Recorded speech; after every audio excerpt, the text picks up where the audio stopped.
Okay, we are beginning the new session, the last one. Hopefully, let me wait for the YouTube. Okay, broadcasting now. Let me just a moment, please. Just a moment. I have to turn off my speaker here. Okay, now we are ready to run. Hello, everyone. We are beginning one of the two last sessions of this virtual conference. Welcome. I would like to present some notes for you. We are two blocks. We have confirmed 10 papers, the first one with 6. The first will be Professor Navari from University of Florida, and he will get the questions just after this presentation because he has a special meeting and have to leave us. Okay.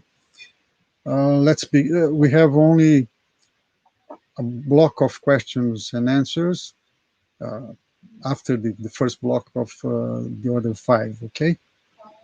Let's begin. Navari, the stage is yours. Thank you. Thank you, Professor Shir. All right. I don't see the. Okay. All right.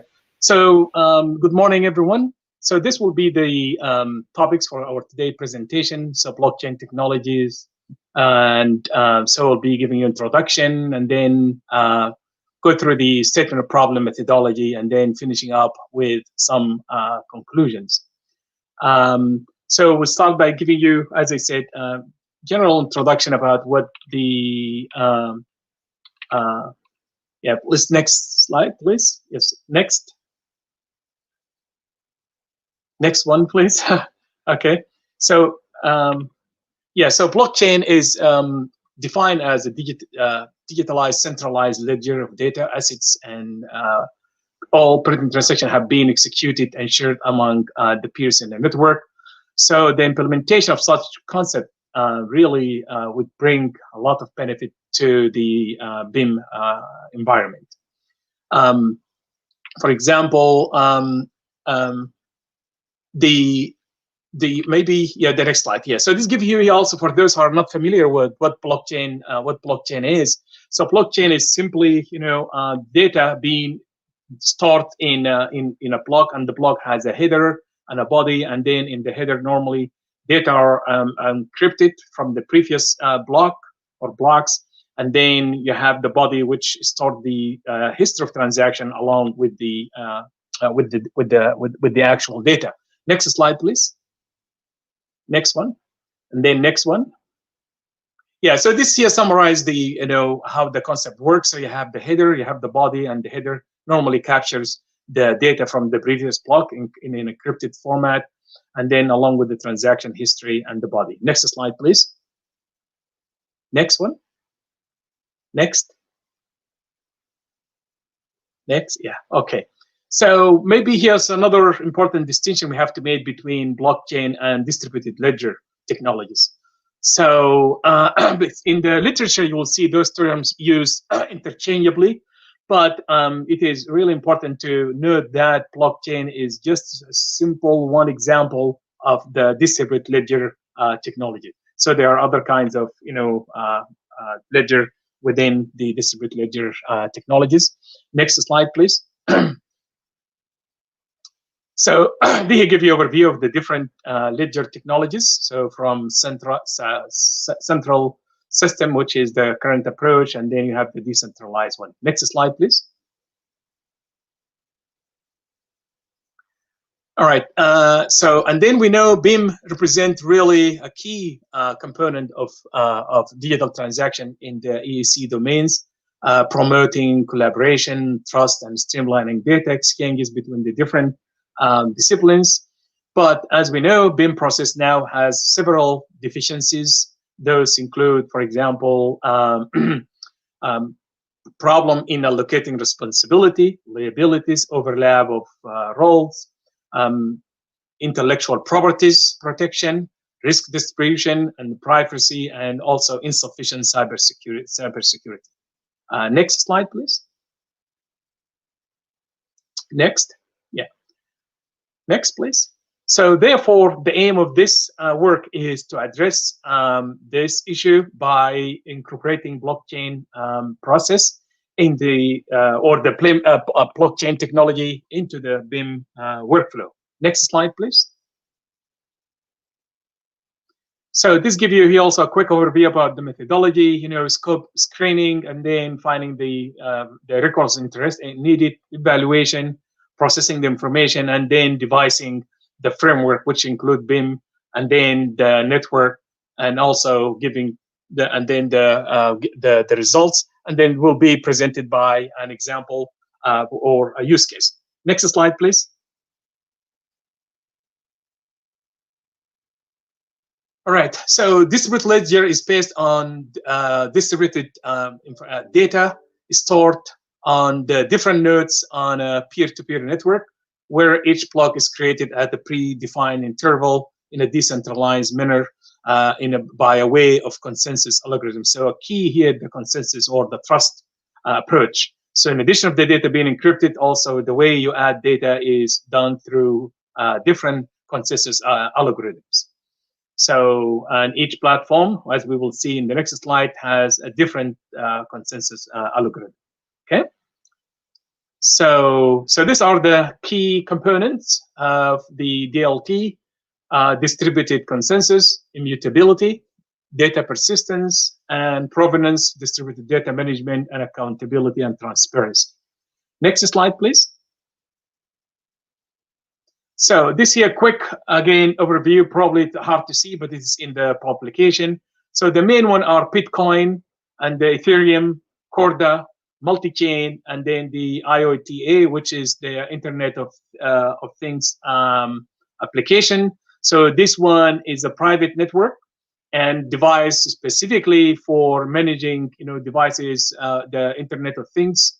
And the block sizes are configurable. It uses very low energy. It uses also the efficient consensus algorithm. It has a huge potential in the AAC application using the IoTA. And then we have the Hyperledger Fabric, which is a private, which is, in other words, permission network. So it has a strong privacy, and it has also it has features that are really, would be very welcome, very beneficial for the AAC. So there is no block size limitation, and it uses what we call practical Byzantine fault tolerance mechanism or algorithm, to be more specific. And next slide, please. So we'll go over the different benefit of the Hyperledger. So as I said, it has been devised specifically for using permission, or in other words, a private network, and being being founded by Linux and IBM in a collaboration fashion. And so some of the main features of the Hyperledger Fabric is that it can maintain multiple ledger within its ecosystem. So it can have sub-ledger within it, which is very useful. For example, within the network, you can have engineers and architects, so they can have their own network while also communicating with each other in the big network. And also, it has a modular structure, so you can add components or more components. So you can add Bitcoin, for example, or Ether to the Hyperledger platform. So next slide, please.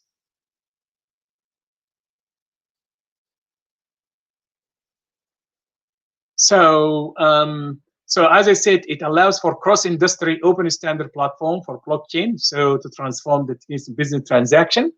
So major strength, in contrast to other platform, it is based on a modular, so pluggable components, very, very useful.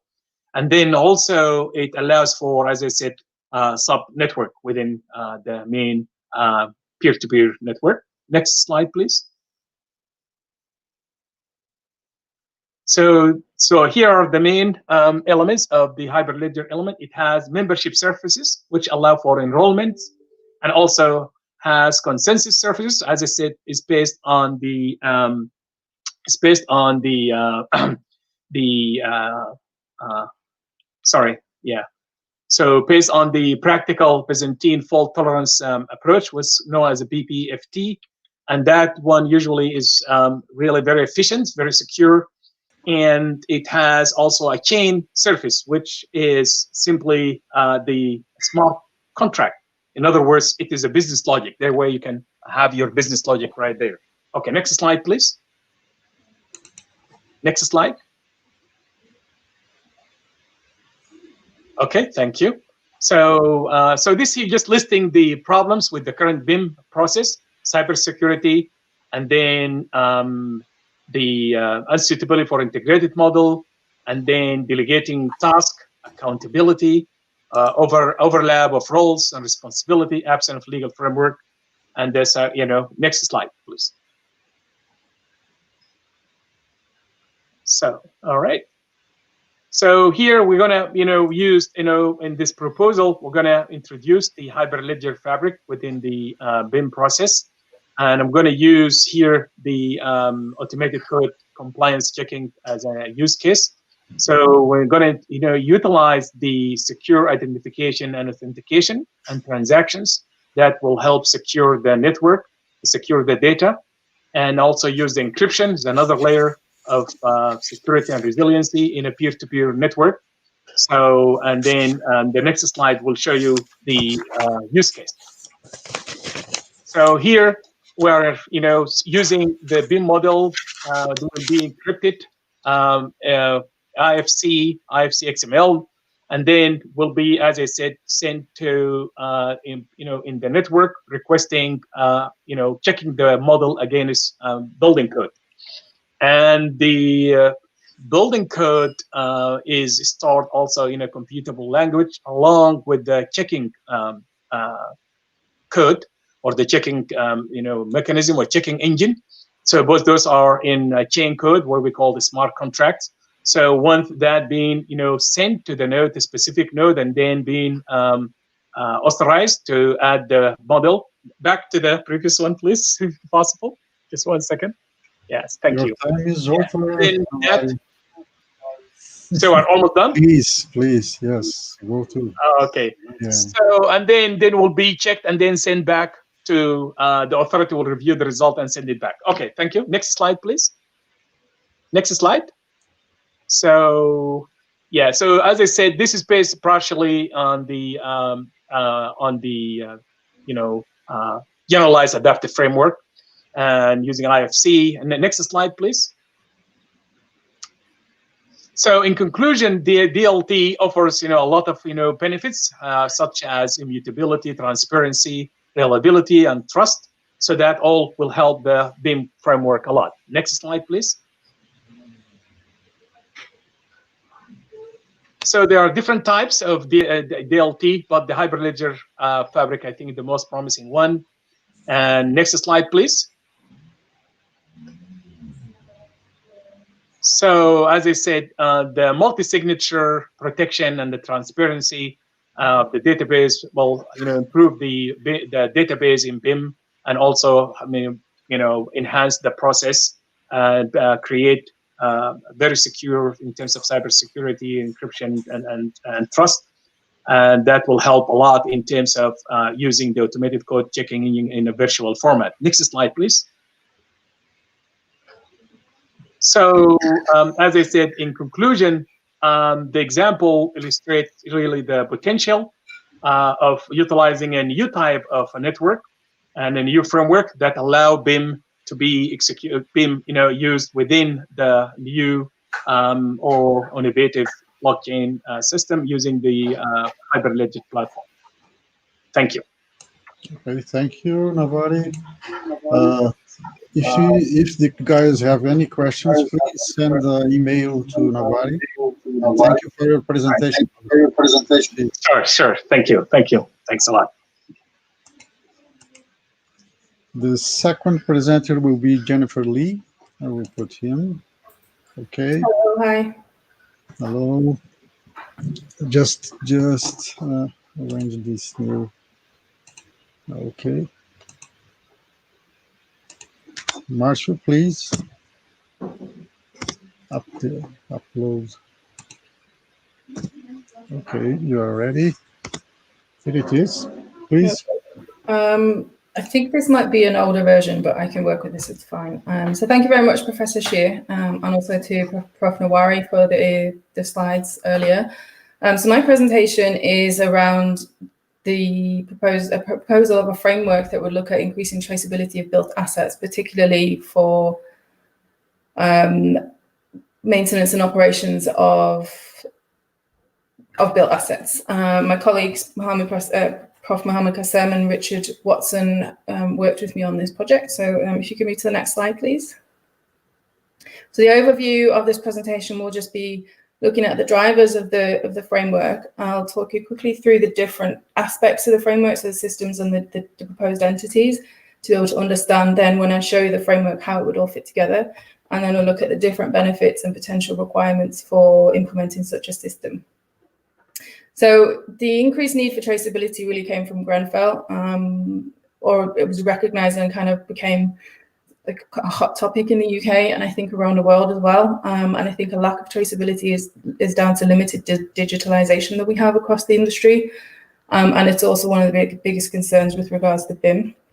The Hackett report identified 6 different failings within the UK, but I think they can be applied elsewhere, but are around roles and responsibilities, regulations, poor regulations and guidance, driving processes that aren't suitable, competencies, those kind of things.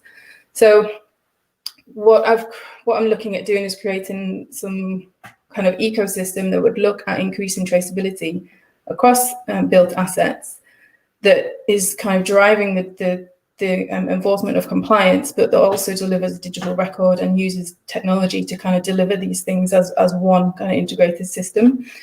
So this requires the use of blockchain, but that provides us the secure technology. So I won't go into the technical aspects, so thanks to Prof. Nawari for his presentation. But under the blockchain would be a distributed autonomous organization made up of a number of smart contracts that basically will automate different elements of the system. We all integrate with different BIM technologies and also Internet of Things kind of devices within built assets. So this kind of brings all of these different technologies together to deliver this system. So within the system, there will be a number of different entities that we're proposing. So the first is what we call a national product database, where it will hold all the information about the manufactured item, would have regulation information related to that, so you could see what happens if you need to maintain an item.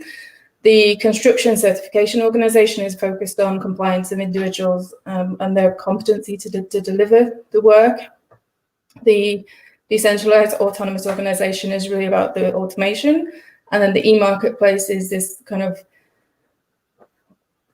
a system that would facilitate e-procurement within the whole environment of this framework that we're proposing. So I think it's probably quite small on the screen here, but you can see the different aspects that integrate together. So on the left-hand side, we have the physical asset that's integrated with a CAFM system, so computer-aided facilities management, that also has the ability to interact with human individuals. Then you've got this decentralized autonomous organization in the center that connects with all the different systems. So the new entities with the database, the certification organization, and the e-marketplace, and that's all sitting on top of BIM software, and then has a ledger underneath of the blockchain that will secure all of the information. So the process through this system would have a number of interaction points where you, as a person managing the system, you can push and pull factors that would kind of trigger certain aspects, whether it would be if somebody identified a problem within the system, or it was scheduled maintenance, and it all kind of brings together all these different trigger points that's all facilitated and checked by smart contracts within the distributed autonomous organization that then calls on different parts of this system. So you have this semi-automated system that will allow things like new business models for people, but ensures that, so you have this one integrated system that drives digitalization in the industry, but then it's all automated with the ability to have that interaction with individuals where appropriate. And that push-pull kind of drives that compliance. It kind of checks with all these different systems and makes sure that the things you do are in line with what's required. And you have this automated generation of digital information, then have potential efficiencies and new business models, and you have the potential to be able to develop tracking and kind of reputation-based systems for contractors and the like. However, to implement such a kind of a forward-thinking system would require a significant amount of improvement across the industry, particularly around digitalization, but also around governance. Distributed ledger technology is not quite up to scratch at the moment in terms of what we're looking for, but it is still quite new, so there's things that we're moving towards. And do we need something like a mandate to be able to drive people to comply with such kind of different entities? And it would also require investment up front, depending on the type of technology that you use, whether you're looking at public blockchains, private blockchains, all sorts of different infrastructures that would allow the system to be functionable. But ultimately what it does is it delivers that kind of increased traceability and all these different systems that drive the industry to do things better through the automation. So this is just the initial part of the research on this piece of work. So what we'd look at to doing is validating the framework, but then kind of develop that into a full use case, looking at all the different aspects of how the system could integrate and be used across the industry, and then put that through some sort of testing and simulation, and then think about how we would go about actually implementing the system in the current environment. So thanks very much for listening. I'm happy to answer questions when we get to the Q&A in a few presentations. Thanks. Thank you, Jennifer, for a nice presentation. Just wait for the Q&A. So, okay, thank you. Let's go Shu-Ling. The third one is Shu-Ling. Hello, Professor Shi. Let's wait for the slides. Thank you for coming. Thank you. You are number 3. Okay. Okay. Yeah.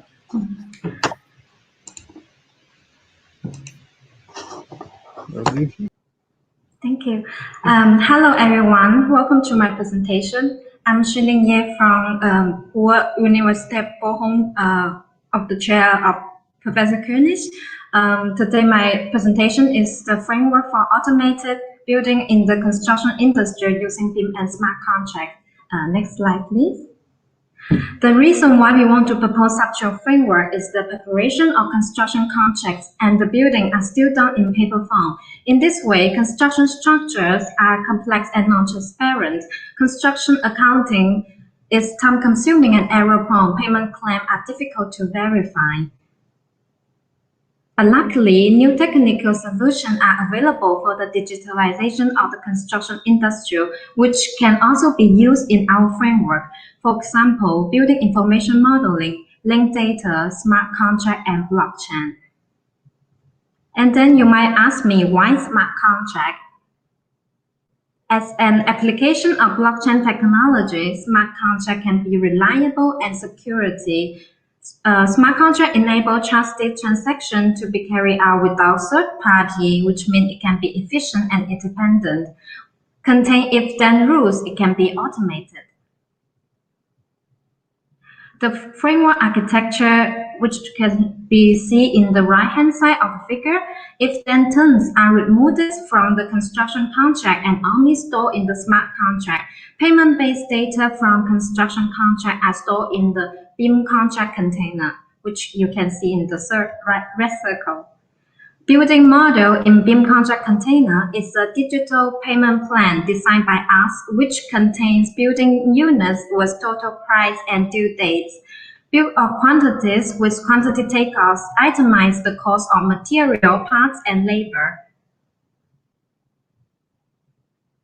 Building model is integrated into smart contract for the automation of building process. Common data environment and blockchain are integrated via hash values and URLs.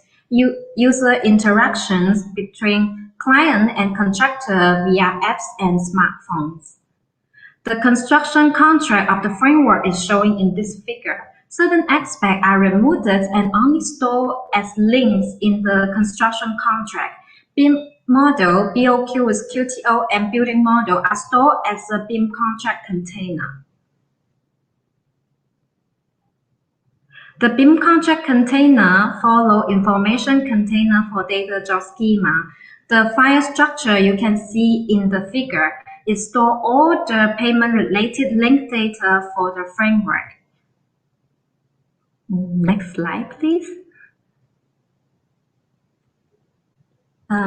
This BIM contract container includes BIM model stored in IFC format.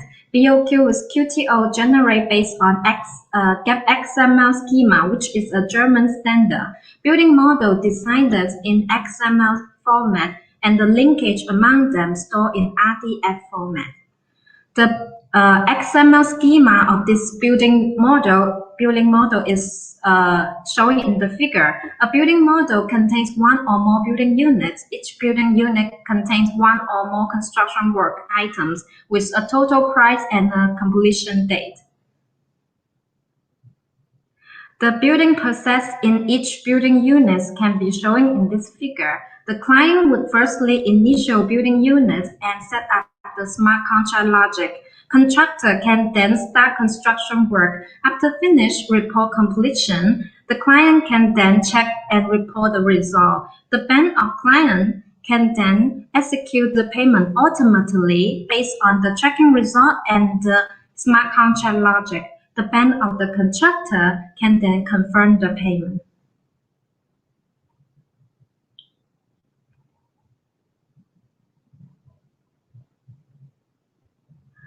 Since it would be really expensive to store all the information in the blockchain, common data environment is used as an option data storage for the blockchain. To ensure immutability, every document in common data environment has a URL and a hash value stored in the blockchain. In this way, any modification in the document stored in common data environment, it can no longer link to the blockchain.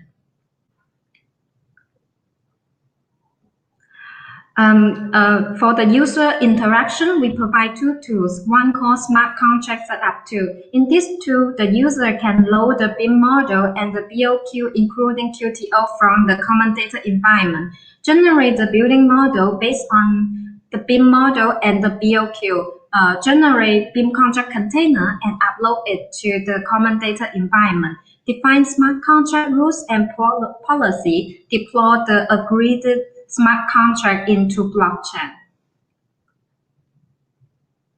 Another tool called Check Tool is for checking and acceptance procedure. In this tool, our user can load BIM contract container from common data environment, view current status of blockchain. For example, contractor had already reported the completion, manually check the construction work, including taking pictures, upload photos and other tracking information to common data environment, store photo hash value and tracking result as a new block in blockchain. Next slide, please. Thank you. This presentation we present a framework for automated building using BIM and smart contracts. All the payment-related data are stored and linked in the BIM contract container. URLs and hash values are used to ensure the security in the common data environment. In the future, we would like to consider subcontractors, define more specific requirements for different roles or participants, generate more comprehensive smart contract rules for more complex completion, acceptance, and payment process. Thank you for your attention. Thank you, Shirley. Thank you. Time. Nice presentation. Let's have this. Lucas is the next one. Thank you. Okay, let's see the presentation. Just a moment.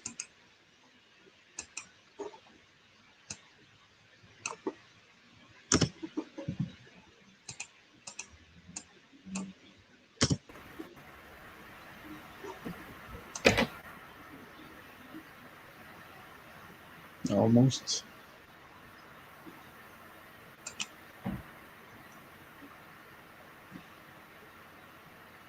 Okay, good. Thank you, Professor Sergio. Hello, everyone. My name is Lucas Pereira. I'm a master's student at the University of São Paulo. The adoption, I present the study entitled as the influence of wall boundary modeling on the physical frictional laws inside the horizontal main drain.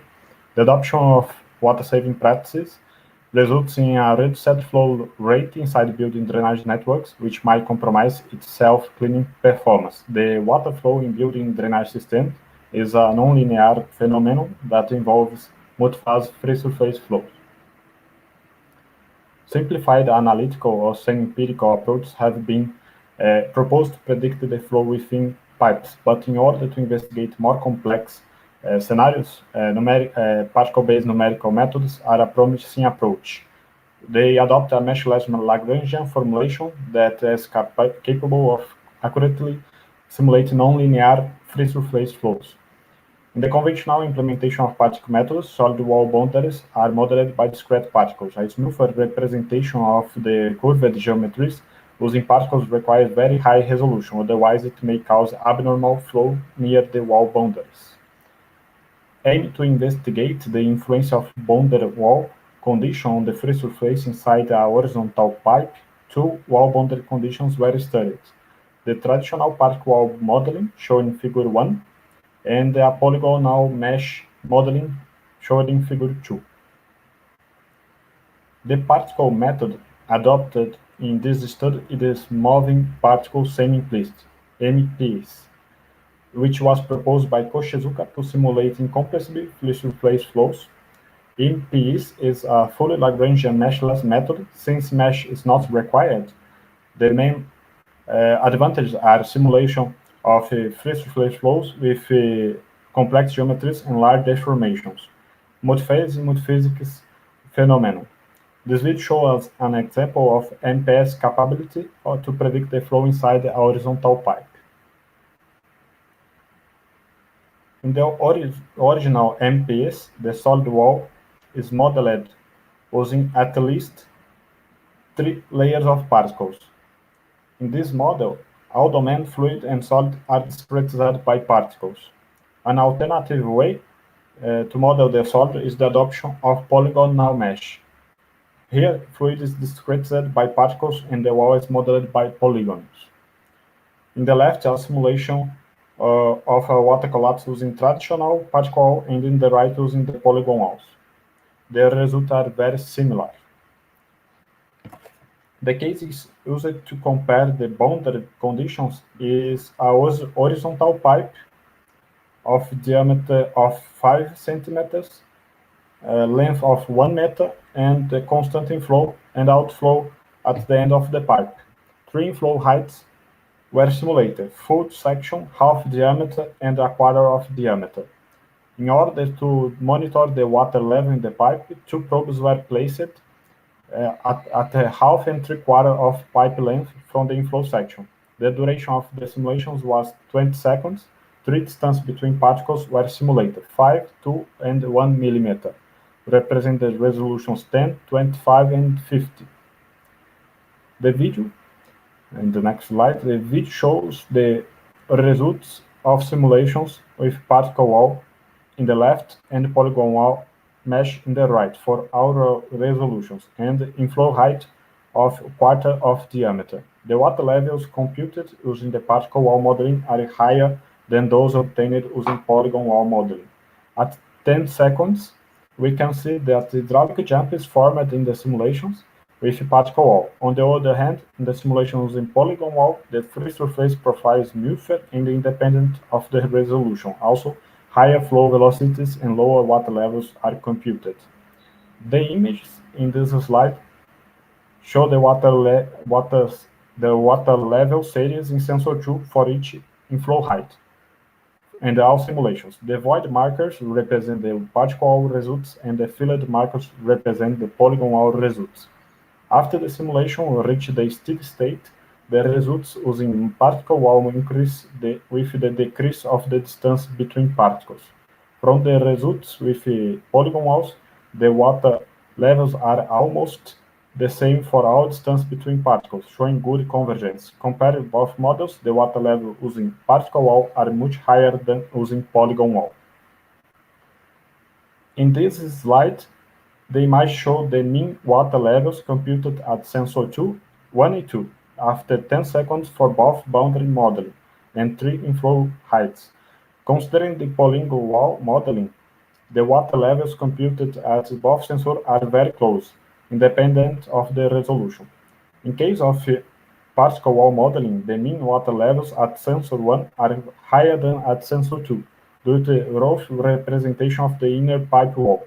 These results show a non-physical friction loss caused by particle wall modeling that lead to lower flow velocity and higher water levels.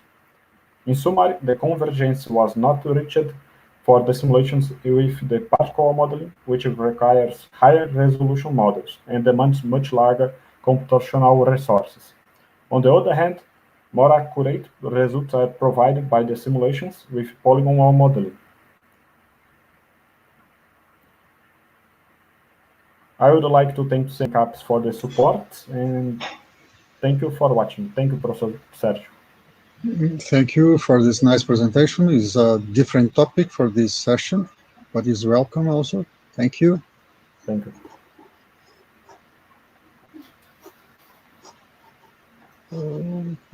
Okay. Next one will be Jungkook. Yep. Okay. Thank you, Jungkook. Yeah. The stage is yours. Thank you. Let's put your presentation on air. Okay, ready? You can go. Thank you. Hello everyone, I'm Jungkook.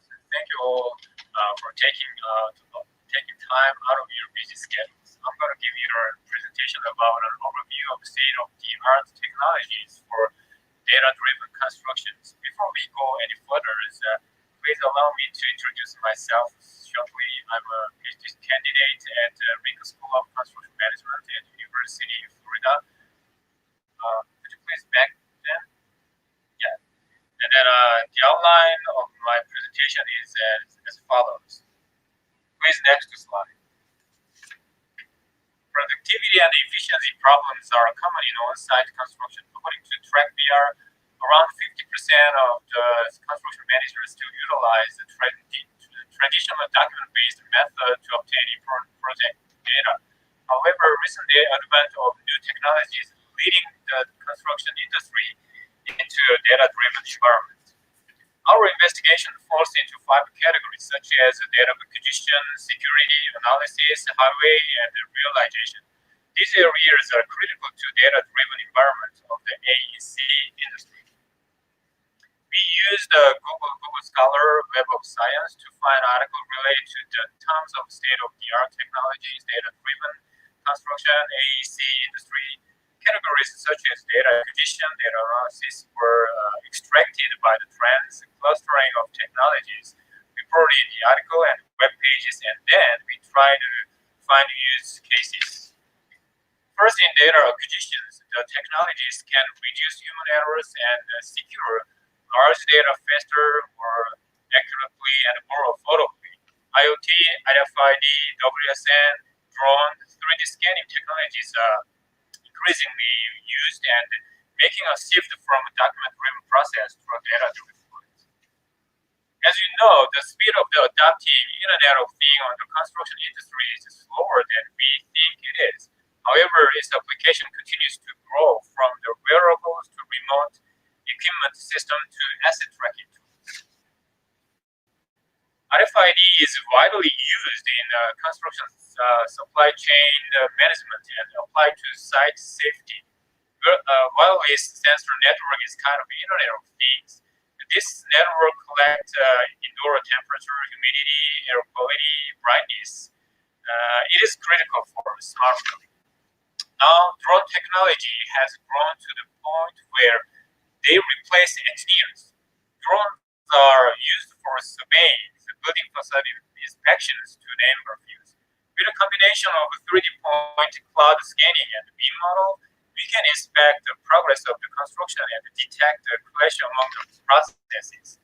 5 communication is a key to the growth of the IoT in construction site. Now it enables AEC to use ultra-high density video by drones to utilize virtual reality and augmented reality with least latency on site. Ultimate transparency of the blockchain technology can achieve both the data security and the shareability. Since all players share the same copy of data in the distributed ledgers, nobody can tamper transactions. Smart contract is an autonomous code contract that is carried out automatically by trigger that was set up in advance. Gutter Builders delivers all construction data such as paint colors, light bulb types, door silvers through blockchain system right after the project finished. Even you can refer to subcontractors' reputation in the blockchain networks. Machine learning is a core of data management in construction industries. It can predict energy consumption of a building, detect of the anomaly of the system, organizing system complexity at the speed that human cannot. The more complicated the construction process becomes, the more AI technologies going to get applied to the project. The Gen MEP by building system planning is auto routing is a conduit through Autodesk Revit. Komatsu and NVIDIA improves operational safety and productivity by utilizing AI in the construction site. Data realization means how to deliver the result of the data analysis to the users. AI and VR are already adapted into the construction site. Automatic speech recognition has potential to be applied to the construction industry.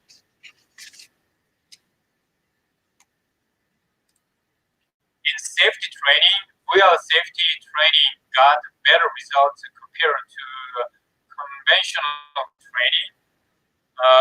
Also, the AI is used in communication, safety management, change tracking, and cloud-based modeling.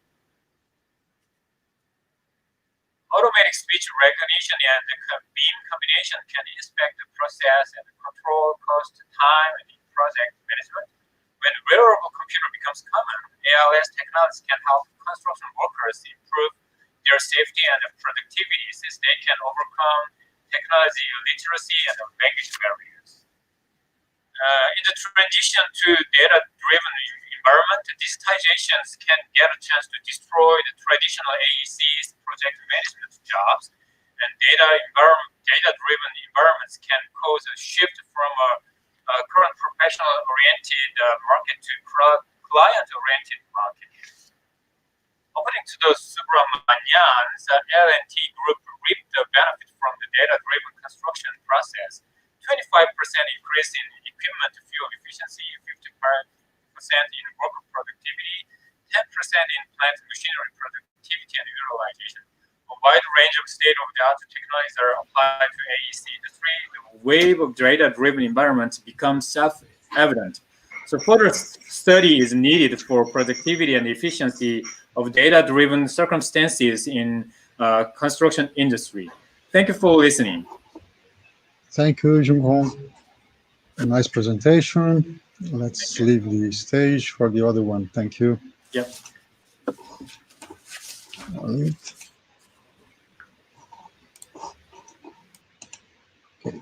Okay, Walid, it's your turn. Let's wait for the presentation. Okay, Professor. Okay. Okay, you can. Thank you, Professor. Go. Thank you. Thank you. My name is Walid Darbi. I'm professor on Conservatoire National des Arts et Métiers in CNAM in Paris. I am going to present an intelligent control of noise and vibrations in buildings. It's a little different compared to other presentation. It will be about the acoustic control of sound through window. Next slide, please. This is the outline of my presentation. After introduction, I will present the numerical formulation of the window, complete problem, then the resolution of this numerical problem with the reduced order model, the used acoustic indicators of this work, and some numerical example. Next slide, please. The framework is noise reduction using double wall sandwich structure equipped with the shunted piezoelectric system. We use window in many structure, in building, in transports, for example, in airplane. We have some problems in high frequency and in low frequencies. In low frequency, we can use smart material like piezoelectric. High frequency, we use viscoelastic material. We can solve this problem with a different strategy: theoretical approach, experimental approach, or numerical approach. In this study, we use a numerical approach with finite element method. As you can see, we have our problem. We have double panels, and between panels, we have an air gap. It is acoustic cavity, and we introduce a thin viscoelastic interlayer between the panels in order to reduce the sound at higher frequency, and we introduce smart materials, piezoelectric materials, in order to reduce the sound transmission in low frequencies. We start by the equations of problem. We have the mechanical equation related to structure. We have the electrical equation related to slide before, please. Just slide before. Yes, thanks. We have the electrical equation related to the smart materials, the piezoelectric materials. We have the acoustic gap, and we have some acoustic equations. Next slide, please. This is the constitutive equations for the viscoelastic materials used in order to control the high frequencies, and the piezoelectric, the constitutive equations for the piezoelectric materials used in order to control the sound transmission in low frequency. Slides. Next, please. We have some hypotheses about the smart material, the piezoelectric patches. Each piezoelectric patch is covered by thin electrodes. We have the equipotentiality in the electrode. The patches are polarized in the transverse direction and are thin. And each patch is described with two variables. From the local equation, we write the variational formulation of this coupled problem. This is a complex problem because we have structural part, we have electrical part, we have acoustic part. This is the typical mechanical problem. From the integral equation, we write a matrix equation using the finite element method. This is numerical method that we use classically in order to solve any structural or multiphysic couplet problem. And we have, as you can see in this slide, this matrix equation. Each piezoelectric patch is related to a circuit composed of resistance and inductance, and with this circuit we will control the vibration and the sound transmission through the window, and we control only one frequency. In general, it's a low frequency. We have, using finite element method, we have a problem, this computational cost. In order to solve this problem, we have some reduced order model, some methods that we can use in order to reduce the computational cost. We applied in this work the reduced order model based on the projection of the local equation of the problem in some reduced basis. Here we can see the equation after projection. Next slide, please. The used indicators for this work is the classical acoustic indicators in the sound transmission and the sound power radiated by the window or by the system. And we used the integral relay method in order to calculate the sound transmission.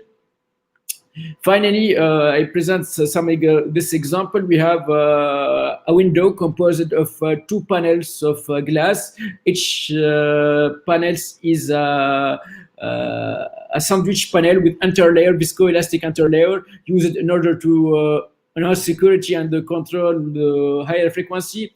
And here we can see the first two mode shapes of the panels and the air gap. It is acoustic cavity between the two panels, and we can see the normal sound transmission through the window. Now we compared our method of resolution to the classical method of resolution that we can find in any softwares. Our reduced method gave us a good result with short time. And finally, we see the effect of the piezoelectric patches of the smart material in order to control the sound transmission in the low frequency range. And we choose the two parameters, the resistance and the inductance of the circuit connected. And as you can see, we can control the sound at low frequency. And this is the problem in buildings, especially we have the problem of low frequency range. Finally, this is a new work concerning the control of sound transmission through window. We control it with viscoelastic materials in high frequency range, and with new materials, it's intelligent and smart materials, it's piezoelectric materials for low frequency range. Thank you for your attention and for listening.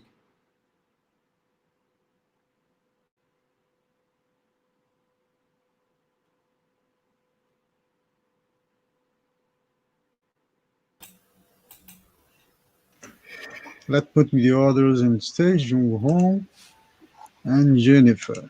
Everybody's there. Where is Juling? Lucas? There is one more. Jungkook, Jennifer. Okay. Okay. Ready. You are ready for questions and answers. I will put the comments on the bottom. Let's see. We have some questions from the audience. The first one is from Peter Paulos. Can you read the question? This is for Jennifer. Number 2. Yeah, I think that one's for me. So thank you, Peter, for your question. I think what particular data is stored on a blockchain for such a framework as automated maintenance and repairs would really depend on a number of different things. Obviously, the technology is really new. And I think at the point where the technology we have and the systems and integration we've got at the moment, we would be probably looking at off-chain storage of data. So you would be looking at putting just a hash of the original data onto the blockchain. So that provides the proof and the timestamp that you would need. And then when the technology develops over the next few years, and hopefully you have the possibility to store more data on chain, and you have the computational power to be able to integrate different stakeholder systems to be able to work on single models and things like that, and actually store all the data and without any delays and lags, then you would look at different types of systems as to whether you would have all of that data on the chain or separately. And I think it really just depends on what technology is available at the time. And at the moment, we don't have the ability to put the whole of the data in the BIM models and other things on chain at the moment. Thank you, Jennifer. We have some questions for Juling. Okay. Peter Paulos again.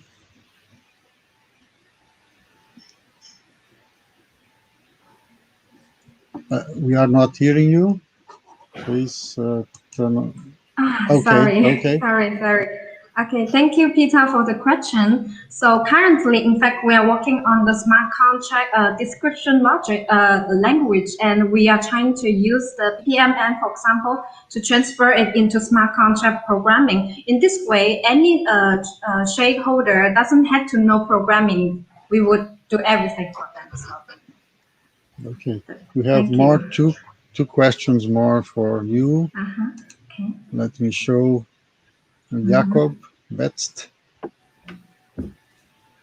Now, in fact, we had a colleague called Philip Hagendorf, who is creating the ICCCBE link sets for us to use as a library to use. And in fact, now the small the problem for us could be like to create all the link sets for between, for example, the beam model and the gap file, like the BOQ and the other files. But in fact, this still possible for us to do it. And yeah, we are using the we're using the tool provided by my colleagues, and yeah. Good. We have one more for you from David. Okay. Lots of questions. So, in fact, luckily in Germany, we had a gap XML format, a schema, which can be used. So currently, the gap XML version 3.3 is possible to integrate the FC global unit ID into the gap file. So the gap file is a cost estimate. So it's related to cost, like bill or quantity. So and we also use the Nova to generate, like for example, the BIM LV container, which is a container had a IFC file, the gap file, and the link among them. And now I have already developed the tool for us to generate the GapV version 3.3 file into to generate this file, like from the MMC file, from the BIM LV container file into the gap file, which had the GeoID into this file. Thank you. Thank you. One question for Jungkook. Yeah. Jungkook. Yeah. Thank you, Peter, for your excellent questions. Construction blockchain network is not an open system; it's a closed system, so-called is permissioned blockchain network. So we need an authenticity controller that will be the general contractor of the construction project. So if there is someone who want to do some change order or change contract, they need to ask the general contractors to change the smart contract. So all the coding things and the smart contracts will be controlled by general contractor. Good, thank you. Yeah. Let's see if you have any more. I have questions for Lucas, and after this for Walid. I came from computational mechanics some time ago, so I would like to ask Lucas about the CPU processing time for the for particles and the other techniques you are using. Okay. Thank you for the question, Professor Sergio. The particle methods are very time-consuming for the CPUs, and the low-resolution cases takes some hours, and the fine resolutions takes some days. That is a method of very time-consuming for the CPUs, and we have a cluster to simulate our case that is facilitate your life and your work, and that is the great advantages of the method. But you can parallelize. Yes. Okay, thank you, Lucas. And for Walid, maybe a comment about the modeling of the materials. You are waiting to make expecting to make some experimental experiments to get some data and model better the materials. Yes, yes, we used before the smart material, the piezoelectric materials for control of vibration of some simple structure like a beam, and we compared the experimental result to a numerical result using finite element methods, and also we made some experimental concerning the acoustic noise transmission and the control, especially in the low frequency range, the transmission and of noise and the vibration, the control using this kind of material, the piezoelectric material. Yes, we validated this work with some experiment. Yes. Okay, good. Thank you, Wally. Thank you, Professor. Let's see. We have some questions also for you from Jean.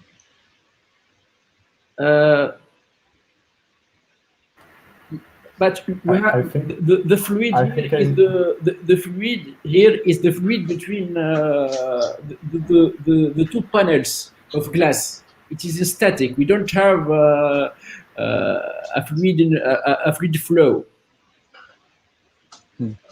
Okay, good. Thank you. And another one for Jungkook. Yes, thank you for your good questions. Actually, right now the automatic speech recognition technology is not applied to the construction site, but in the you can further the construction workers, they need to communicate with their voice instrument to gather a lot of information, and then the instruction from their project managers. So to do that, they need to have some. They can use their earbud, and then the other device. They can communicate with the computer system. So if the wearable computer can catch their voice, and then they can get the data from their construction project. Yeah. Okay. Good. Thank you for the answer. Yeah. Thank you. I will repeat the question from Jean. Is actually for Lucas. Okay. Yes. We didn't consider Lagrangian Leurian. We work with a fully Lagrangian method. It's very time-consuming, as Professor Sergio asked, but we can think to improve our method. Good, thank you. Good questions, nice answers. We have a time to change for the second block, just to get the others to enter.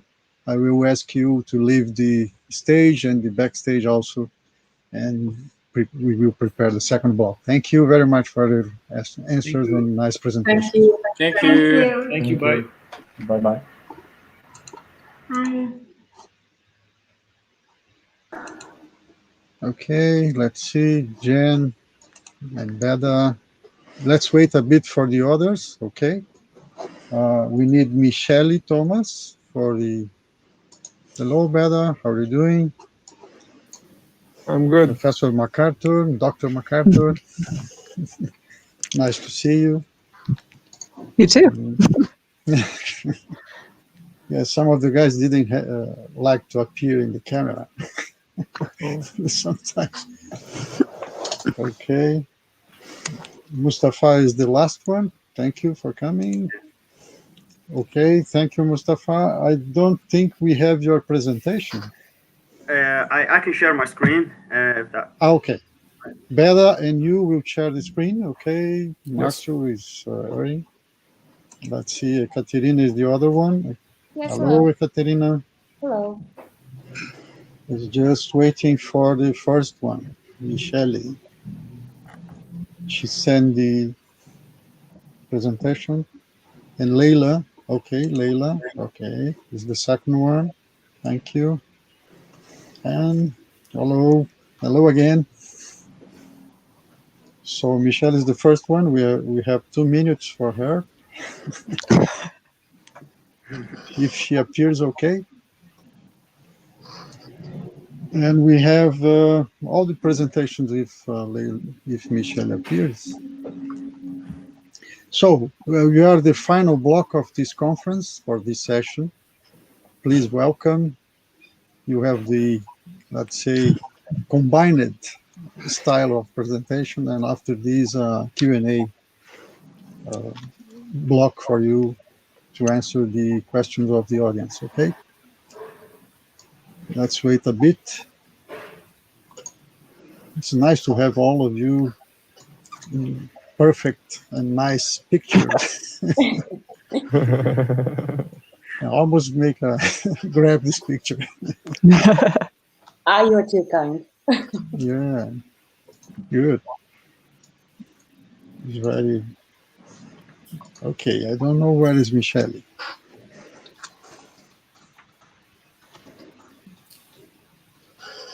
Anyway, we can follow for the presentation of Leila. Okay, okay, Leila, you can be the first one, and I will get the others out of the stage for this moment. Okay, Leila, you will put your presentation on the screen. Just a moment.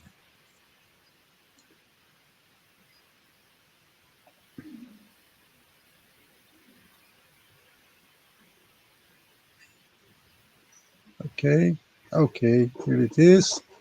Please, the stage is yours. Thank you.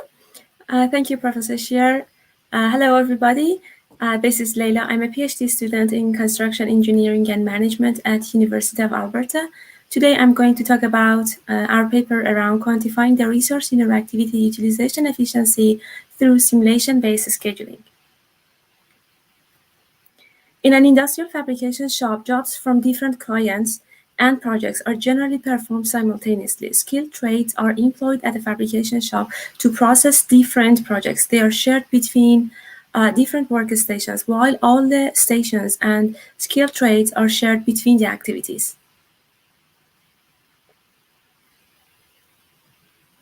In this kind of fabrication environment, the features of made-to-order products, repetitive process jobs, shared use of limited resources, and resource interactions challenging the effectiveness of existing methods for scheduling and budgeting of the projects. In a fabrication shop with lots of resource interactions, when we are dealing with quantifying the resource utilization in order to budgeting the project, we should pay attention to two factors: the resource interactivity utilization efficiency and the resource interactivity utilization efficiency. The resource interactivity utilization efficiency is a ratio of effective labor efforts to total labor efforts allocated to a particular activity. Motivation of the laborers, their skills, conditions of the tools, materials are the factors that control this efficiency. In addition, based on how efficient a resource flows between activities, the resource interactivity utilization efficiency is defined. In a resource-constrained environment of a fabrication shop is associated with semi-productive time that coming from shared use of resources and resource transfer between the activities. To explicitly separate and analyze these two factors would be possible by using simulation-based scheduling. We took advantage of S3, which is developed as a resource scheduling methodology based on discrete event simulation to overcome the limitation inherent to CPM scheduling under limited resource constraint. S3 is a computer-based solution which allows observing and analyzing utilization of individual resources on a certain activity in a particular time. It produced resource allocation scheme which facilitate analyzing the resource utilization on activity and resource allocation between the activities. The efficiency factor is quantified and formulated as a presented equation, which shows the labor interactivity utilization efficiency for a specific time over the project duration. I is the number of the laborers and T is a specific point of time in this equation. Figure 1 and 2 are the results of a case study which was analyzed based on the presented methodology. Using resource allocation scheme, the semi-productive labor hours and the total labor hours spent up to time T are tracked and accumulated as demonstrated in figure 1. And figure 2 contrasted the labor hour budgeting curve before and after applying the time-dependent factor of resource interactivity utilization efficiency, which I describe as figure 1. Next, please. Yeah. Analyzing the effect of different number of the laborers on efficiency factor, we found that given one particular activity sequencing scheme, changing the number of the resources results in a different value of labor interactivity utilization efficiency. Next, please. Further, the problem of how to optimize the labor interactivity utilization efficiency is formulated conceptually to minimize the interactivity semi-productive hours in order to maximize the resource interactivity utilization efficiency. To illustrate the formulation of resource interactivity utilization efficiency optimization problem, the resource interactivity semi-productive hours, the JIH, is important. So minimizing the summation of semi-productive time for each activity multiply the number of the resources that are not involved in any activity is used as an objective function. For activity I, if the earliest start time according to technology constraint is later or equal to the earliest start time due to the resource availability, the activity should start immediately. So semi-productive hours, the ASD, is 0 for that activity. If not, then the activity would not have proceeded until the resource have finished its working on the previous task. The activity is delayed, and according to the amount of the delay, the ASD is defined. Next, please. Yes. And at last, how to generate a realistic and accurate S-curve of the budgeted labor hours is one of the main drivers for defining this research. The resource utilization efficiency factor was quantified and formulated by using discrete event simulation. And further, the problem of how to optimize this factor, the labor interactivity utilization efficiency, was conceptually formulated. Next, please. This research was substantially funded by the National Science and Engineering Research Council of Canada, and Kevin, Ken, David from Supreme Group are acknowledged for their kind supports. Thank you so much. Thank you, Leila, for a nice presentation. Welcome. I will put Beda in the screen and leave you out. Okay, Beda, how are you doing? Please share your screen. Yes, combine. Yes. Okay. Can you see the PowerPoint? Just now. Okay. Oh, okay, perfect. You have to arrange the things. Yeah. Okay. Good. Okay, the stage is yours. Okay. Thank you very much. Thank you very much for everyone attending the last session of the conference. It's a pleasure to be here. My name is Beda Barroquebas, and I'm here to present my paper entitled Evaluation of Multi-Skilled Labor in an Off-Site Construction Facility Using Computer Simulation. So this is going to be a brief presentation. My outline, I'm going to start with my background and objectives, discuss the methods, and present the results and conclusions. So my background is off-site construction, which is a strategy in which we try to, in a second here.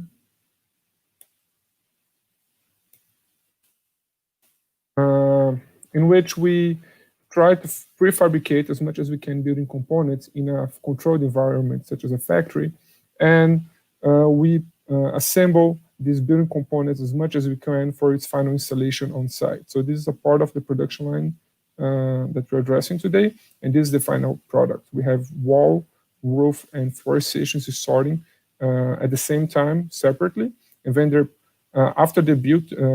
After they're constructed, they're put together into the following stations.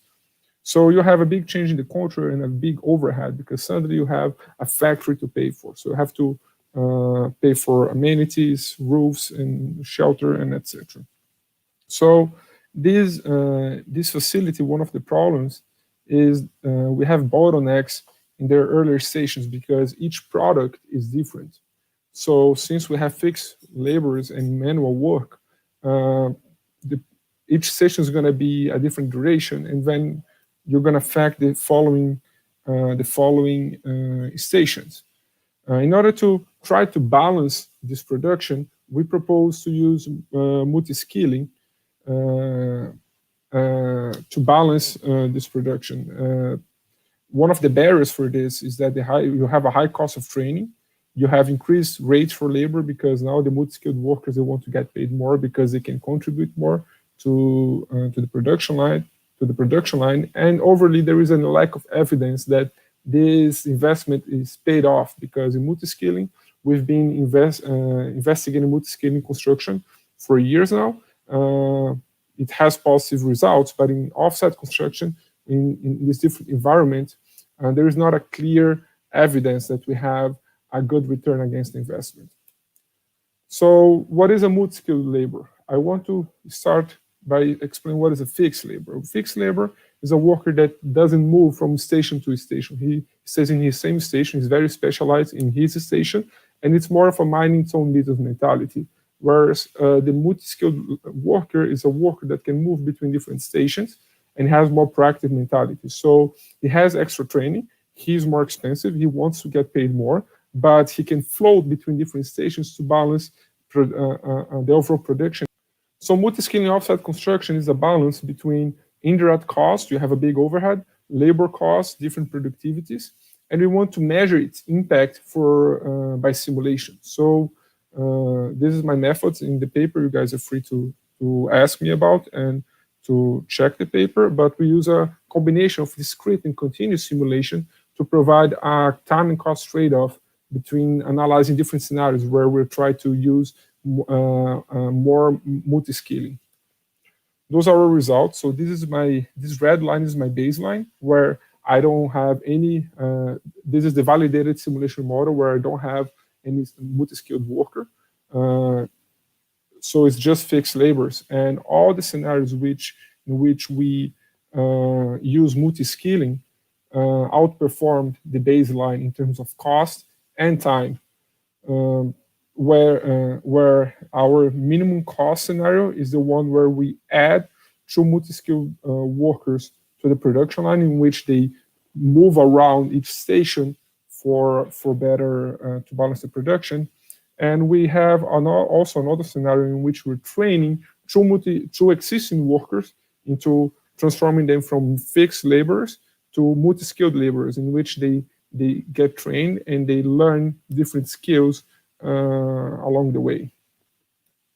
We did a sensitivity analysis to address what's the impact of increasing the wages of multi-skilling. So we learned that by even if we double the wage of a multi-skilled worker in comparison to a fixed labor, you have a difference of between 2 to 3% in the overall cost, because the overhead is so big that the increase in the wage of this multi-skilled worker is not going to affect that much. So that's not really significant. Again, we're simulating what the important aspects of production were considering multi-skilling in this paper. Last but not least, we developed also from the simulation model a schedule in which, according to each scenario, we show a schedule of where the multi-skilled worker has to be according to each shift, and where in which station he has to be in order to balance the overall production. As conclusion, we believe that there is a lot of significant cost and time reductions can be achieved by using multi-skilled worker. The use of this framework is further expanded. It's feasible and replicable to simulate different similar problems when it comes to multi-skilling. And due to the high overhead in offsite construction facilities, such as any other factory, we believe that measures to reduce the overall production time are recommended, such as the further use of multi-skilling in the rest of production line, the automation of processes, such as using machines to automate certain tasks, and the further pre-assembly of items in the production line. So this is it. I'm happy to answer any question that you may have. Thank you very much. Thank you, Beda. Let's wait for the question and answers for the question, okay? It's my pleasure. Thank you. Next one is Jen or Jean? Jen, yeah, no, it's good to see you again. Yeah, okay. Good to see you. So let's wait for your presentation, Jen. Okay, the stage is yours. Great. So this research culminates about 4 years of work that we've been doing looking at smart campus integration and testing. And this particular aspect builds on some of the work that we presented in Northumbria last year and was presented by my students Tony Misich and Sarah Galani at the Smart Building Automation Living Lab. Can I get next slide, please? Great. So all of this research is really within the framework of this future vision for a smart built environment. There's a lot of talk these days about smart cities where everything can talk to each other and we can actually start to have this incredible efficiency and improved quality of life.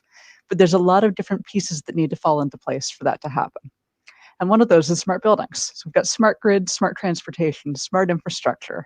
The piece that my research group focuses on is the smart buildings piece, specifically looking at buildings in operation and particularly looking at legacy buildings. So these are older buildings that have been built maybe 20, 30 years ago and don't have the state-of-the-art smart technology from day one.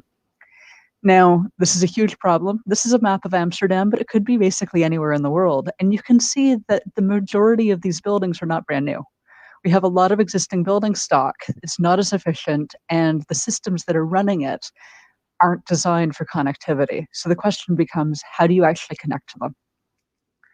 Legacy building systems in particular, these are the building automation systems. There's been a lot of work on compatibility with equipment to these building automation systems, but a lot less work on actually trying to open them up.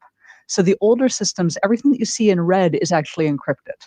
So unless you actually go at every field controller, you can't actually collect data from a building like the one that we have.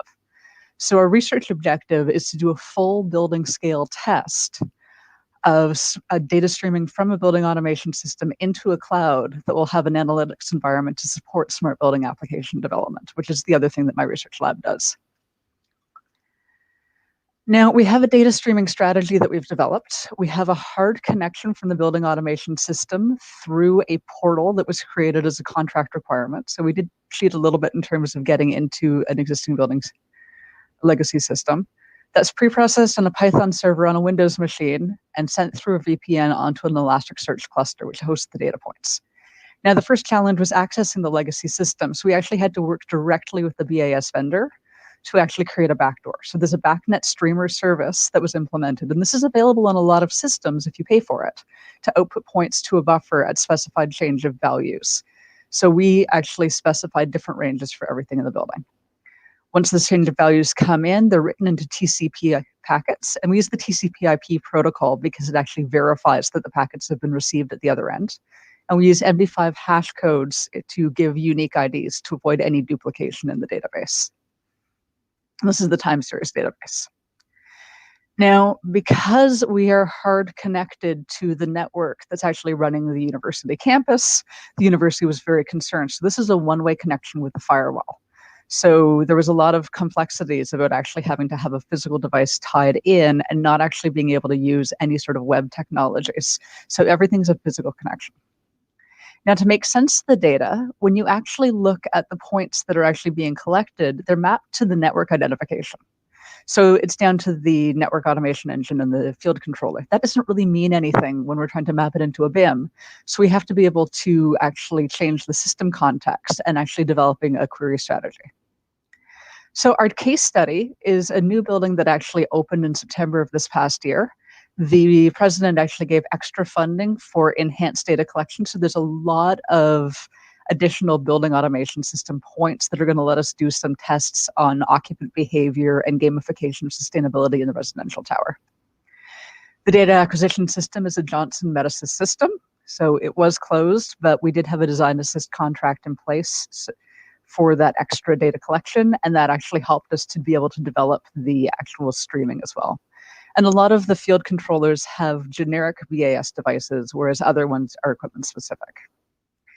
Here's just a sample of the data streaming. The left screen is a view on the Python server showing the sending and confirmation from the Elasticsearch cluster. And the right-hand side is actually just a screenshot from the Elasticsearch, which is going to serve as our time series data source for all of our analytics.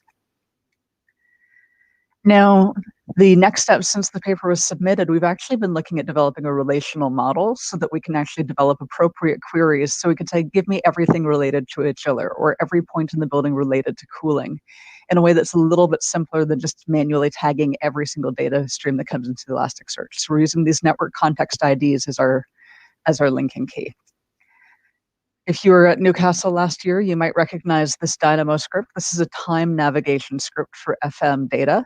And we've mapped that into a simplified model of the BIM integration system, which has actually used the automation process we showed at SIB in 2017. So this really is us building on the different tools.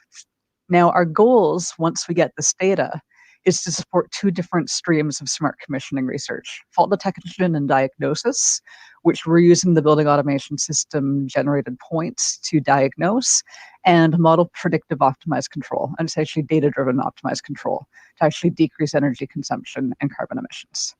Now, we did have some issues. Can you click?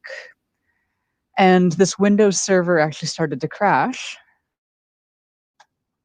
Okay, thank you. And click again.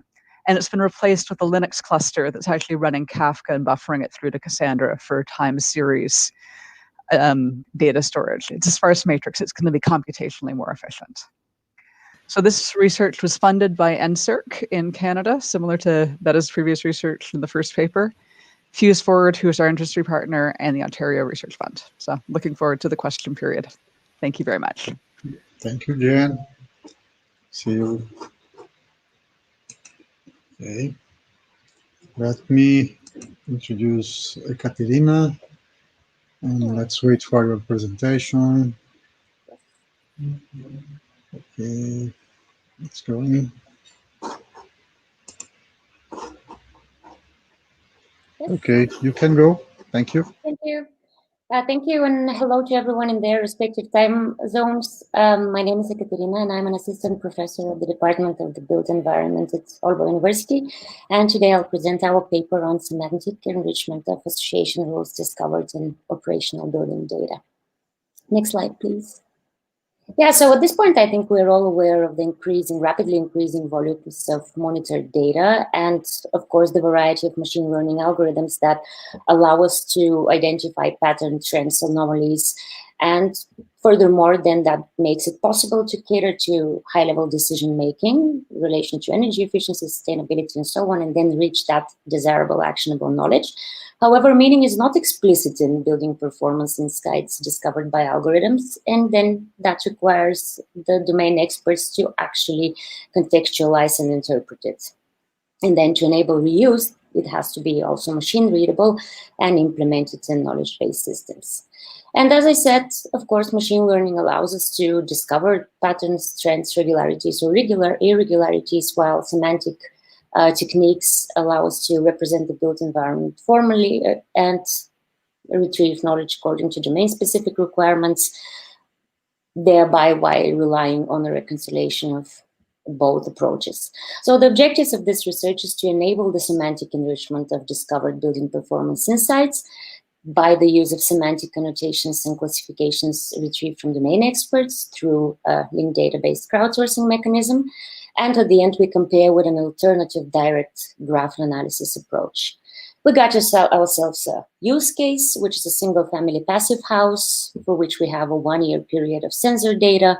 We discovered the frequent patterns and association rules. We set up the linked database crowdsourcing, and at the end, again, we compare with a frequent RDF graph pattern detection method. Without going too much into detail, on the left top you can see the motifs, and below the association rules. Clearly, as I said, definitely lack explicit semantics. So by the use of a developed pattern ontology, we represented motifs and association rules so that we can make them a part of the semantic building graph, which you can see displayed on the screen right now. So that's the full semantic building graph, which includes the building data, sensors, actuators, occupant data, contextual data such as weather data, location, and of course the discovered motifs or frequent patterns and association rules in the monitored data. And on the right, of course, again, you can see the same association rules, and to help the domain experts in the interpretation and contextualization, we visualize the rules, which then make the understanding of the relations between the observed variables and the discovered motifs a lot easier.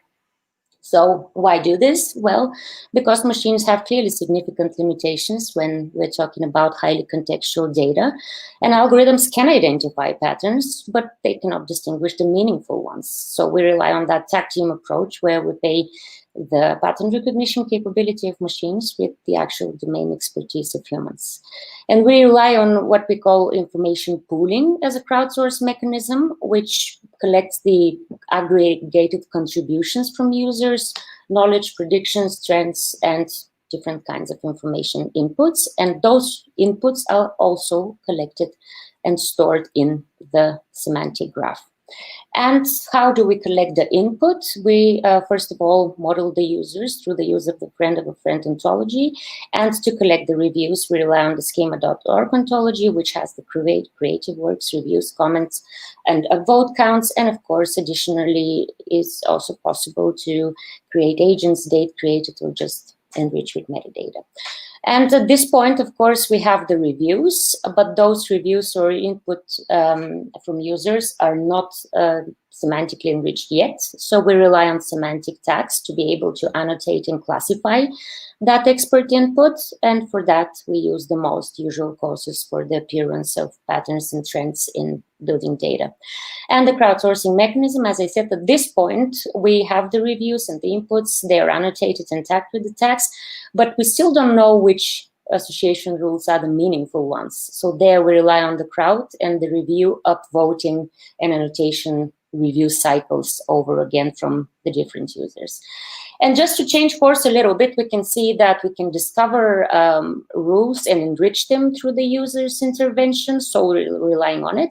But then again, research suggests that it may be more efficient to actually use direct stream processing as an alternative and then mine the graphs or semantic graphs directly, which means then moving from storing semantic data in batches and then querying it on demand to using query languages with streaming extensions to then perform continuous queries on the semantic data streams.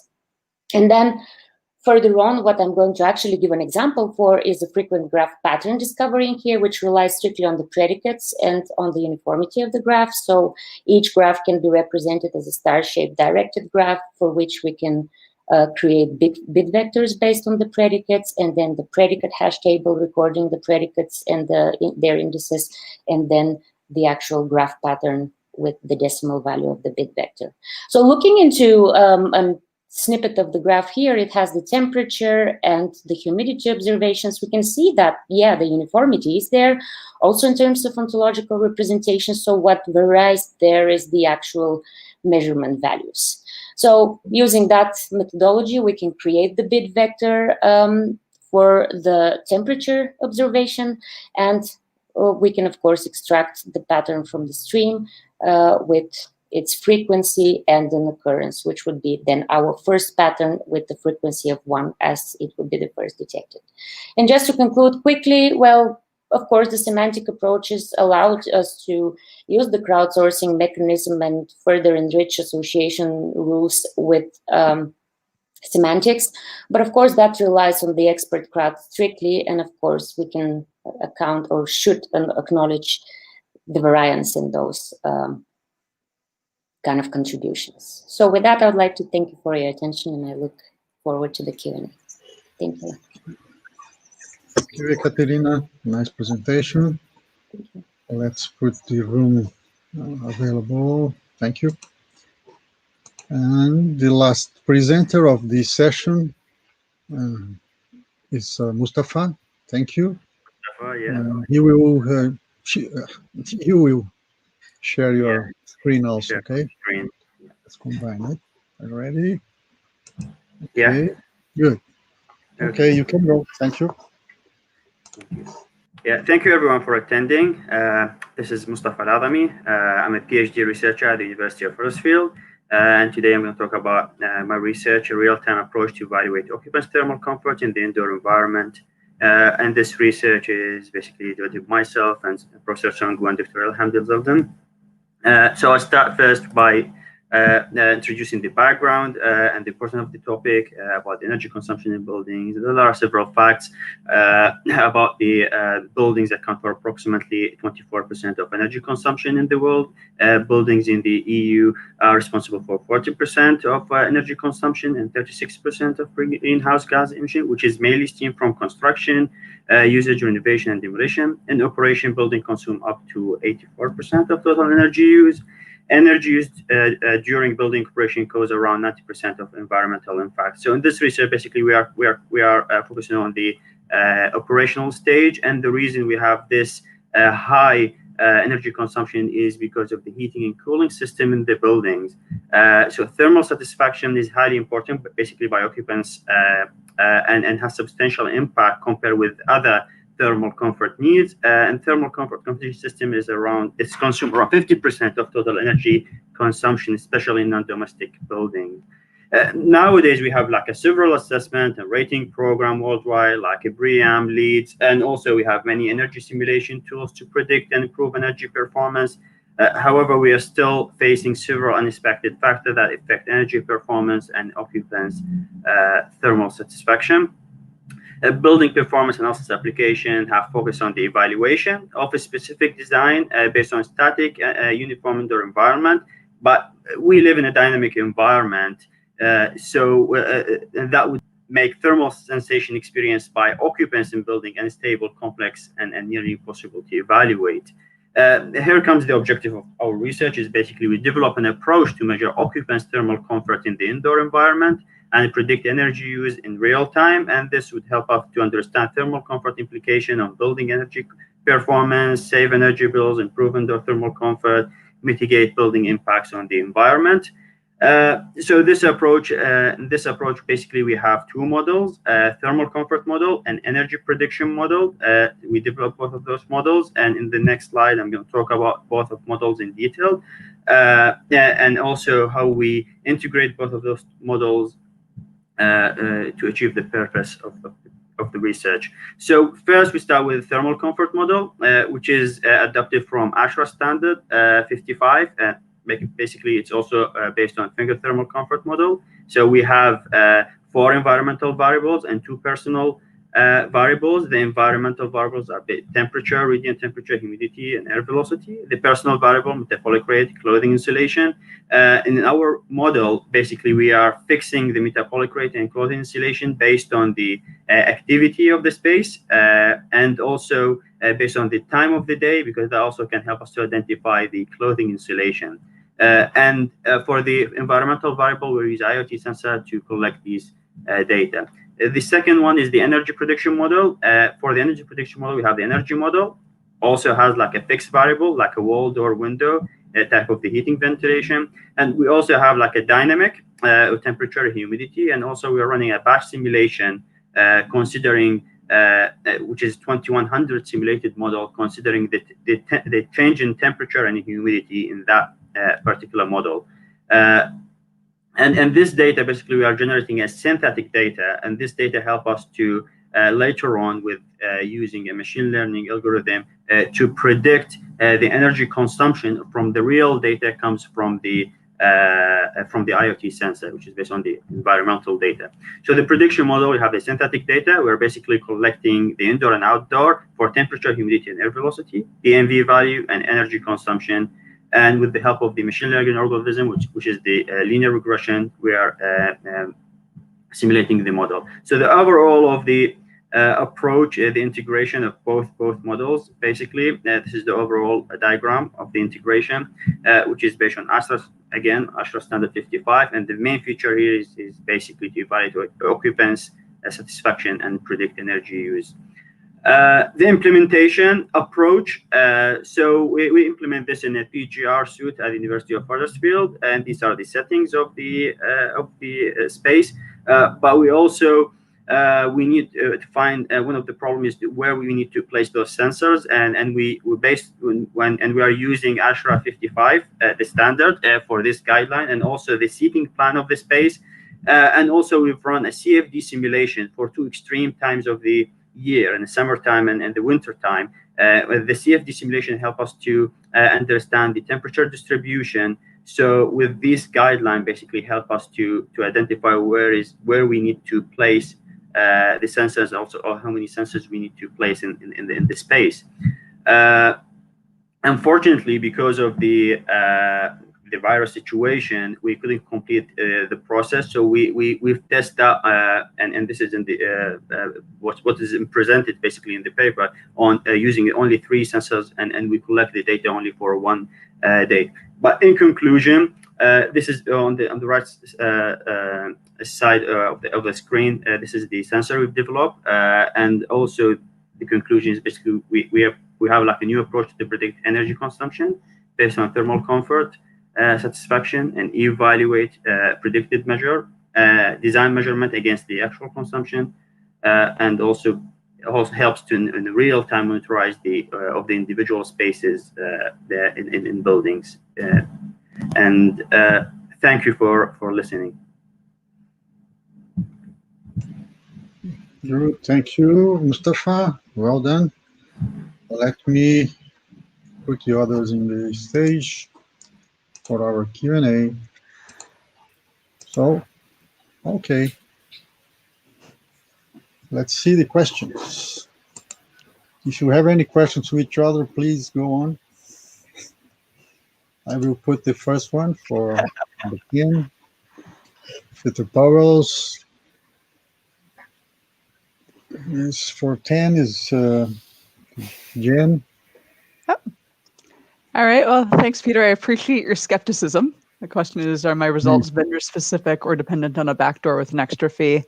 I think the reality is that the building owners tend to have relationships with the building automation vendors. And from my experience, most of them have been willing, when asked for research purposes, to actually implement that. So yeah, you have to find a way of actually connecting in. You could theoretically, like with 5G coming in, another option in a building that would allow it would be to actually have a secure connection at every single field controller that could stream from that field controller to the device. And with 5G starting to be more ubiquitous, that actually could be a solution. But right now, you do need to engage some sort of system integrator to work with the vendor, or actually ideally engage the vendor themselves to actually facilitate this. So it might be something that's worth actually building into contracts. From what I understand, it was a smaller line item than some of the building automation system points. So it wasn't actually a particularly big cost associated with it. But yeah, some of the newer systems do advertise as being more compatible and more open for data streaming.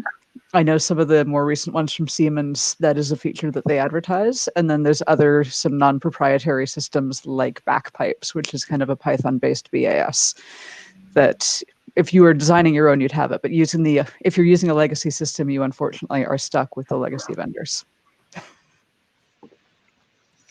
Thank you, Jen. I have another one for you from Jakob. All right, so thanks, Jakob. You're asking where we should head with regards to further integration of the many standards. I think there's a couple different ways of asking that. I think COBE is a really useful way of actually tying in the construction data to the facility management. And in some ways that, or even just like Unicode coding, can be really helpful for trying to make that transition and connected to the IFC. What we're really missing is this middle layer. And I think actually what we really need is more of a push by governments that want to see smart buildings actually demanding the ability for building owners to have full access to stream their data. Usually every building owner can access individual data streams or trends that they actually have built into the building automation system, but being able to actually output and stream everything all at once. I have heard, I think in Newcastle last year, people at ETH Zurich were talking about Singapore making that a requirement. So it can be done. I think it's just a matter of having the political will to do it. Good, thank you, Jen. We have one for Ekaterina.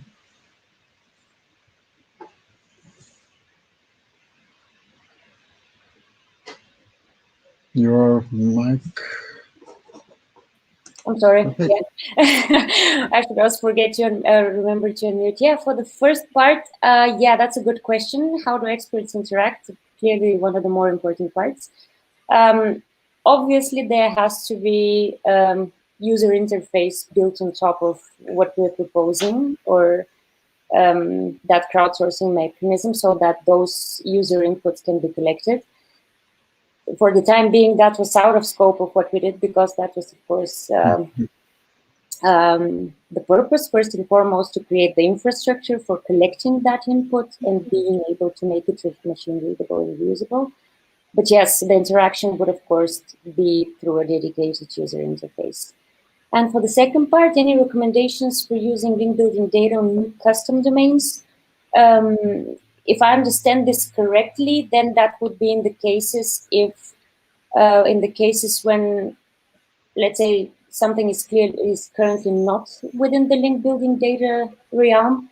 And without opening a Pandora box here, of course, there has to be a particular purpose. So it should not be just for the sake of technology or anything. Although I don't think I need to discuss the benefits of web technologies over other approaches. But first and foremost, just, I would say, understand the domain, understand the data that you have and what the purpose would then be, and why would a link data approach be then necessary. And further on, of course, if ontology engineering or creation of a new ontology is required, yeah, but then again, there are enough current developments within the link building data realm with a lot of kind of a nice little ecosystem of modular ontologies. So of course, look, that the idea is to reuse as much as possible also from other domains if that's possible. So I would say understand the domain and the need of that technology to begin with, and then how the data that you have fits within the link data realm. I hope that answers the question. Okay, good, thank you. Let's see, one for Belda.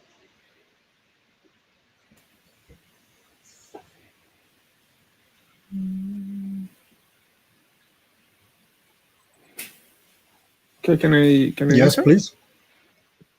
Okay, sure. So for this particular paper, I consider the variability of the production line and aspects about the skills required from one worker to move from one station to another.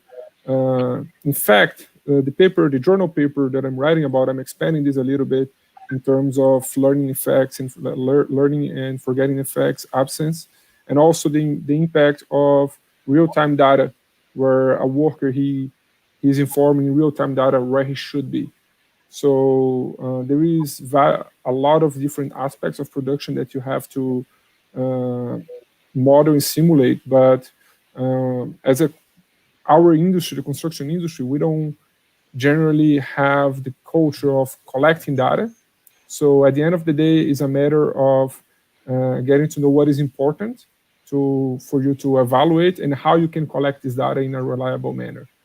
When it comes to ergonomic risks, I also believe, yes, it's just a matter of finding a way of modeling this via objective function or via fuzzy set, something like that. But I don't think that could be a problem at all. Okay, thank you, Belda.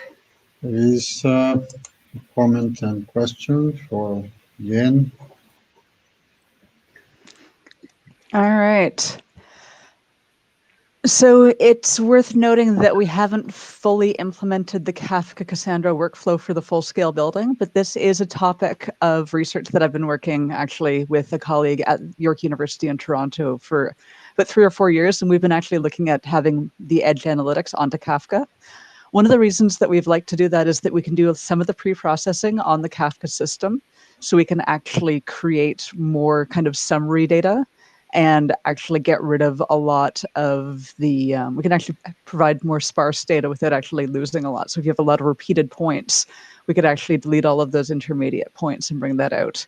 For Cassandra, it's just simply that within the big data, once we started to do the math, we realized that the Elasticsearch might not be quite robust enough for the size of the data. Cassandra's a lot happier with sparse matrices, and because it's a change of value, we don't have the same time step or the same time scale for every single point. So trying to map all of that together actually really works better with Cassandra, and we're talking in the order of 5 to 10 billion points per year that we're streaming on this system. So that very quickly limits your options. You really have to use the big data tools. Okay. We have no more questions from the audience. Do you have any questions for the others? For our colleagues? I do. Yes, please, Beda. So I have one question for Leila and one question for Dr. MacArthur.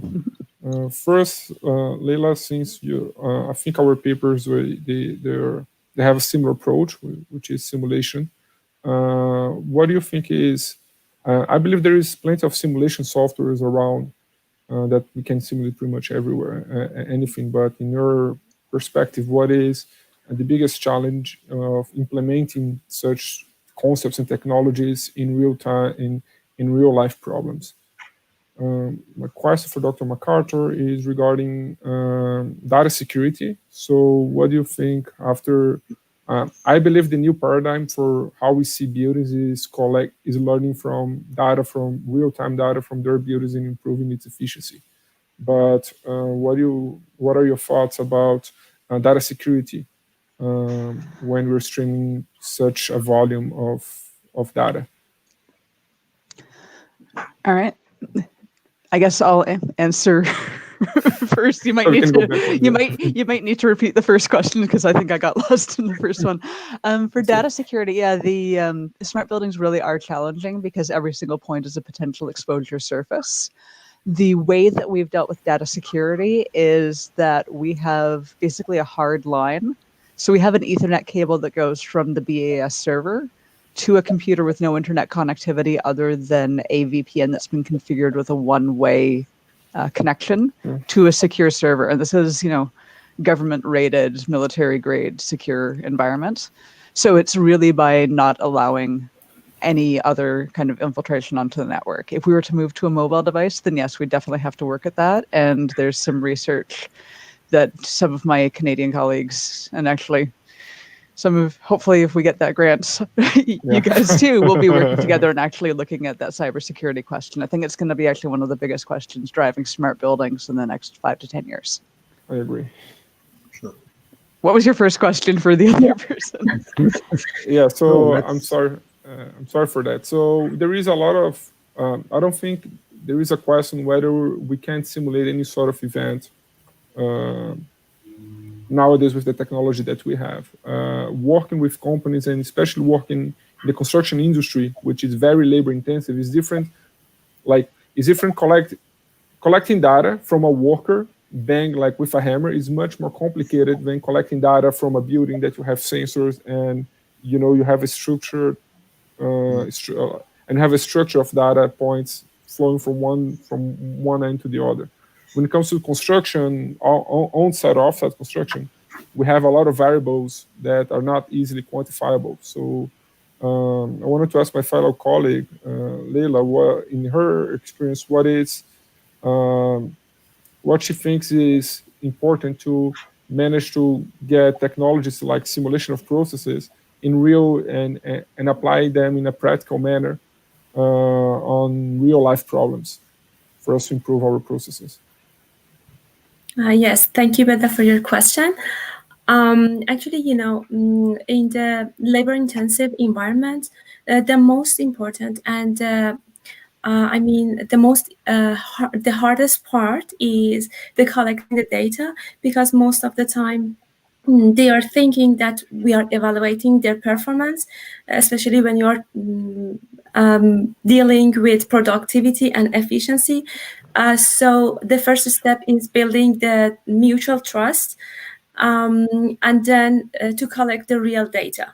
And as long as you can collect the real data and have a good trust between the other part in the fabrication shop line, I think the most important parts are done. But the verification of the model and the validation of the model is most of the time the most challengeable part. Good, thank you. And any questions from the audience? Any questions from the colleagues? The presentations. I have a question for Mustafa, the last one. How is the, let's say, main difficulty you got in your research in terms of data and simulation and interpretation of the results? Yeah. I mean, there are lots of challenging in this research. I mean, first we have to there's like a technical things like kind of regarding to develop this sensor and the accuracy of the sensors and all that.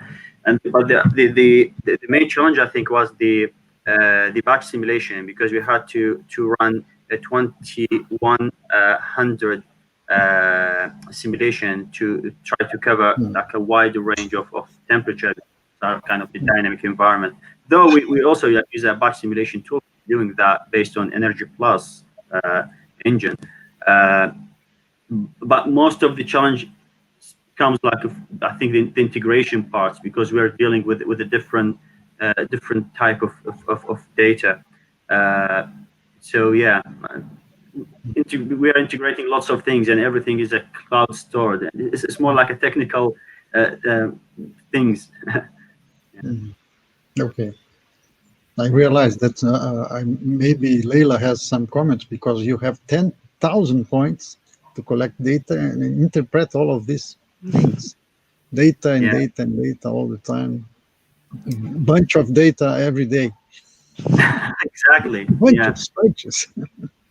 Yeah, this is also when we start collecting the data, we had a similar issue, but because you're collecting huge amount of data and we're storing this on a cloud base, and we want to run this all in real time. So the system now is running, is basically feed the system every 30 seconds.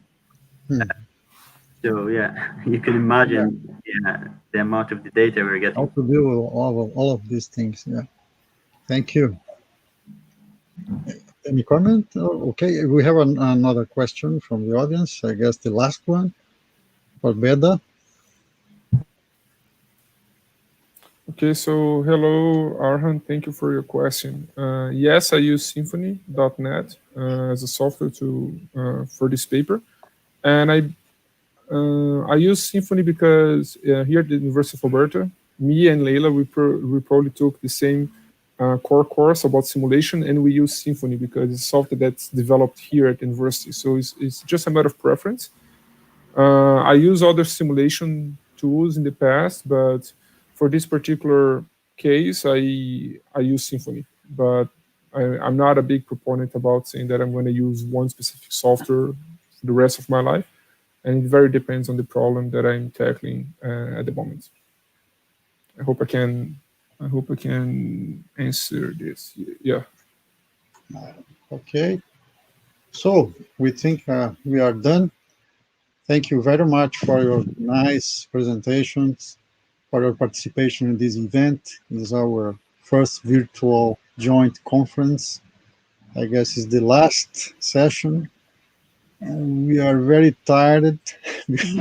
After 3 days, almost 100 presenters, 11 sessions, 3 keynotes, So I hope you are happy with the results and sharing the knowledge and learn a little bit. Thank you very much for your participation. See you around. Thank you. Bye, everyone. Thank you. All right. We have a closing session at 2:30. 2:30 for Brazil is anyway in half an hour. Okay. Different time zones anyway. Thank you very much for your participation. Thank you for the audience too. Thank you. Bye bye. Thanks.